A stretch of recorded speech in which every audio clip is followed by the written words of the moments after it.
12 ಅಥವಾ ರೇಷ್ಮೆ ಗಿಡ. ಈ ರೇಷ್ಮೆ ಗಿಡದ ಬಗ್ಗೆ ಸಂಪೂರ್ಣ ಮತ್ತು ರೇಷ್ಮೆ ಹುಳುಗಳ ಬಗ್ಗೆ ಸಂಪೂರ್ಣ ಮಾಹಿತಿಯನ್ನು ಹೇಳ್ತಾರೆ. ಯಾವ ರೀತಿ ಹೇಳ್ತಾರೆ ಅಂತ ಒಂದು ಸ್ಟೆಪ್ ವೈಸ್ ಎಲ್ಲ ಹೇಳ್ಕೊತಾರೆ, ಕೇಳಿಸ್ಕೊಳ್ಳಿ. ಇದು V1 ತಳಿ ಅಂತ.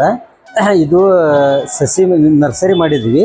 ಇದು 3.5 ತಿಂಗಳಿಗೆ ಸಸಿಯನ್ನು ಕಿತ್ತು ಹೊಲದಲ್ಲಿ ನಾಟಿ ಮಾಡಬೇಕು. ನಾಟಿ ಮಾಡಿದ ಮೇಲೆ ಮೊಟ್ಟೆಗಳಿರ್ತಾವ. ಮೊದಲು ಇಲಾಖೆಯಿಂದ ನಾವು ಮರಿ ಮಾಡಿ ಕೊಡ್ತಿದ್ವಿ. ಈಗ ಖಾಸಗಿ ಚಾಕಿ ಸಾಕಾಣಿಕೆ ಕೇಂದ್ರ ಪ್ರೈವೇಟ್ನವ್ರಿಗೆ ಕೊಟ್ಟಿವಿ. ಅವ್ರು ಏನ್ ಮಾಡ್ತಾರ, ಮೊಟ್ಟೆ ತರ್ತಾರ ಬೆಂಗಳೂರು ಮೈಸೂರು ಎಲ್ಲಿ ಸಿಗ್ತಾವ ಇಲಾಖೆಯಿಂದ ತೊಗೊಂಡ್ ಬಂದು ಅವ್ರು ಬಂದ ಮೇಲೆ ಒಂದು ವಾರಕ್ಕೆ ಸಣ್ಣ ಇರುವಂಗೆ ಸಣ್ಣ ಮರಿಗಳು ಬರ್ತಾವ. ಇವು 4 ಬೆಳಿ ಬರ್ತೈತಿ. ಒಂದ್ ಬೆಳಿ ಹೋದ್ರು ಇನ್ನೂ 2-3 ಬೆಳಿ ಇರ್ತಾವ. ಇಲಾಖೆಯಿಂದ ಮತ್ತೆ ಅವಾಗ ಹುಳುಕುನು ಸಹಾಯಧನ ಐತಿ. ಹುಳದ ಸಾಕಾಣಿಕೆ ಮನೆಗೂ ಕೂಡ ಸಬ್ಸಿಡಿ. ಹೌದು, ಮನೆಗೆ ಒಂದ್ ಎಕರೆಗೆ ಎಷ್ಟು ಆಗ್ಬೋದು ಸರ್ ಒಂದು ವರ್ಷಕ್ಕೆ ಇನ್ಕಮ್? ಒಂದು ವರ್ಷಕ್ಕೆ ಇನ್ಕಮ್ ಅಂದ್ರೆ ಅವ್ರದ್ದು ಇದು V1 ತಳಿ ಅಂತ. ಇದು ಸಸಿ ನರ್ಸರಿ ಮಾಡಿದ್ವಿ.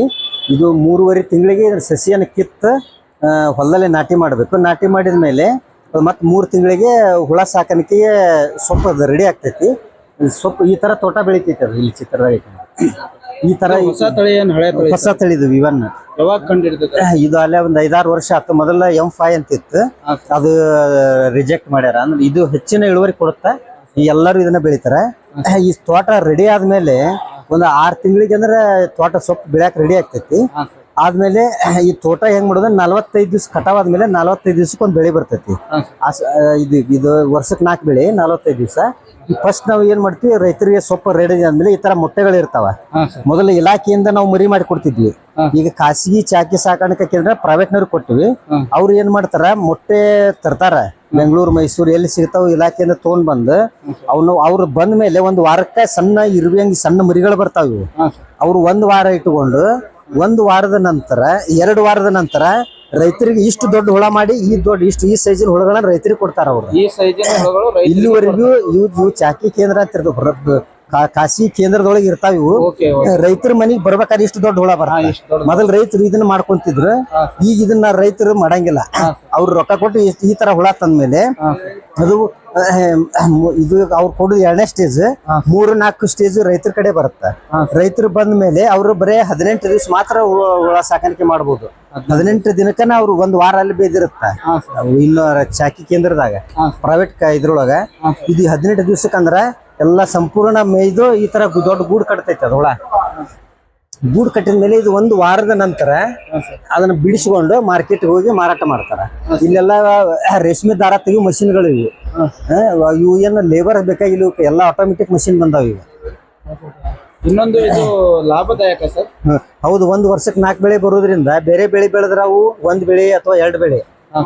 ಇದು 4 ಬೆಳೆ ಬರ್ತೈತಿ. 1 ಬೆಳೆ ಹೋದ್ರು ಇನ್ನೂ 2-3 ಬೆಳೆ ಇರ್ತಾವ. ಇಲಾಖೆಯಿಂದ ಮತ್ತೆ ಅವಾಗ ಹುಳುಕುನು ಸಹಾಯಧನ ಐತಿ. ಮಾರ್ಕೆಟ್ ಹೋಗಕ್ ಮಾರಕ್ ಬಸ್ ಚಾರ್ಜ್ ಕೊಡ್ತೀವಿ. ಅಲ್ಲಿ ಮತ್ತೆ ಅವ ರೈತ 100ಕ್ಕೆ 60 ಕೆಜಿ ಇಳುವರಿ ಬೆಳೆದ್ರ ಅವ್ ಮತ್ ಕೆಜಿ 30 ರೂಪಾಯಿ 40 ರೂಪಾಯಿ ಪ್ರೋತ್ಸಾಹನ. ಹಿಂಗಾಗಿ ಇಲಾಖೆಯಿಂದ ಸೌಲಭ್ಯ ಅದಾವು. ಅವು ಬೆಳಿ ಇವೆಲ್ಲ ಸೌಲಭ್ಯಗಳು ಎಲ್ಲಿ ಪಡ್ಕೋಬೇಕು? ನಾವು ಇಲಾಖೆ ಯಾವ ರೈತ ರೇಷ್ಮೆ ಹಚ್ಚಿರ್ತಾನ ಅವ್ನ ಮನೆಗೆ ಹೋಗಿ ಡೈರೆಕ್ಟ್ ಹೋಗಿ ಅವನ್ನ ನಾವು ಸಹಾಯ ಕೊಡ್ತೀವಿ. ಅವ್ರು ಅಂದ್ರೆ ಎಲ್ಲ ರಾಜ್ಯದ ಎಲ್ಲ ಇಡೀ ಸ್ಟೇಟ್ ತುಂಬಾನು ಐತದೆ. ಎಲ್ಲಿ ಬೆಳಿತಾರ ಅವ್ರಿಗೆ ಕೊಡ್ತೀವಿ. ಅಲ್ಲಿ ಆಫೀಸ್ ಇರುತ್ತೆ ಸರ್? ಹೌದೌದು, ತಾಲೂಕಾ ಆಫೀಸ್ ಇರ್ತಾವೆ.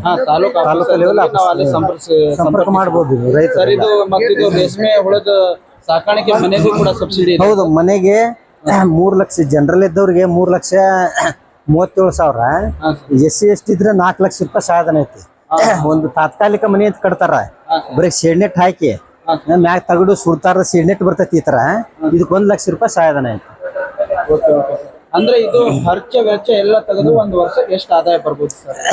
ಅವ್ರದ್ದು 1 ಲಕ್ಷ ರೂಪಾಯಿ ಒಳಗ ಒಂದು 15,000 ರೂಪಾಯಿ ಮಾತ್ರ ಖರ್ಚು ಬರ್ತೈತಿ. ಈಗ ಆಳಿಂದ ಬಹಳ ಕಡಿಮೆ ಐತಿ, 2 ಮೇಯಿಸಬಹುದು 1 ಎಕರೆನ. ಅಂದ್ರೆ 1 ವರ್ಷಕ್ಕೆ ಒಂದು ಸಲಕ್ಕೆ 15,000 ಖರ್ಚು. ಒಂದು 15ರಿಂದ 20,000 ರೂಪಾಯಿ ಖರ್ಚು ಬರುತ್ತೆ. 1 ಲಕ್ಷ ರೂಪಾಯಿ ಬಂತಾರೆ, ಒಂದು 80,000 ರೂಪಾಯಿ ಇಳುವರಿ ನೆಟ್ ಅಮೌಂಟ್ ಉಳಿದೈತಿ, ಲಾಭ ಆಗ್ತೈತಿ. ಅಂದ್ರೆ 2ರಿಂದ 3 ಲಕ್ಷ ಅಂತ. ಈಗ 600-700 ರೇಟ್ ಬಹಳ ಹೈ ರೇಟ್ ಆಗತೈತಿ. ಈಗ ಹಿಂಗಾಗಿ ರೈತರಿಗೆ ಅದು ಲಾಭ ಆಗತ್ತೆ. 1 ಎಕರೆಗೆ ಎಷ್ಟು ಆಗ್ಬೋದು ಸರ್ 1 ವರ್ಷಕ್ಕೆ ಇನ್ಕಮ್? 1 ವರ್ಷಕ್ಕೆ ಇನ್ಕಮ್ ಅಂದ್ರೆ ಅವ್ರದ್ದು 3 ಲಕ್ಷ ಎಲ್ಲ ತೆಗೆದು ಖರ್ಚು ವೆಚ್ಚ 2.5 ಲಕ್ಷ ಉಳಿತೈತಿ. ಓಕೆ.